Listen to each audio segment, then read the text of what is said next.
Magandang umaga sa inyong lahat mga par. Siya nga pala, gusto ko muna sa inyo magpakilala. Ako nga pala si Jeric, ang nag-iisang pinakagwapo sa planetang ako lang ang nakatira. Siya nga pala mga par, ngayong araw ay inuman na naman dahil ngayon ang araw ng aming pagre-relax. Kasi minsan lang naman mangyayari to, minsan lang sa isang taon. Shoutout nga pala ng mga tropa natin doon sa likod. Sa kabilang cottage sila. Siyempre dito sa isang cottage naman is for the boys. Ito nga pala si pare ko, si Buddy. Magpapatugtog kami kasi sayawan na naman. Pansin nyo naman, napakalupit sumayaw ni Kuya Dan. Pero siyempre nagkakantahan na rin. Kasi minsan sa buhay natin, kailangan din natin ng mga ganitong kaganapan. Para ma-relax din yung utak natin. Dahil puro tayo trabaho. Kaya minsan dapat gawin din natin ito. Shoutout nga ulit dun sa mga tropa natin sa likod. At siyempre shoutout na rin dito kay ating dumaan. Kaya si Kuya Dan napapasayaw na naman.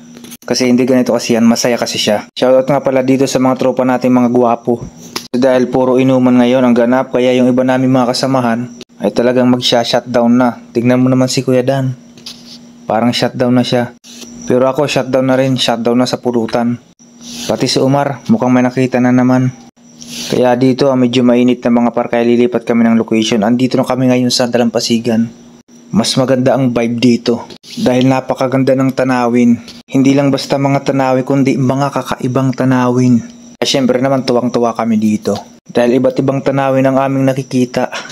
Kaya in-enjoy na lang namin ang bawat kaganapan sa bawat sandali na lumilipas. Kung masdan nyo naman yung mga tinginan na yan, matik na yan.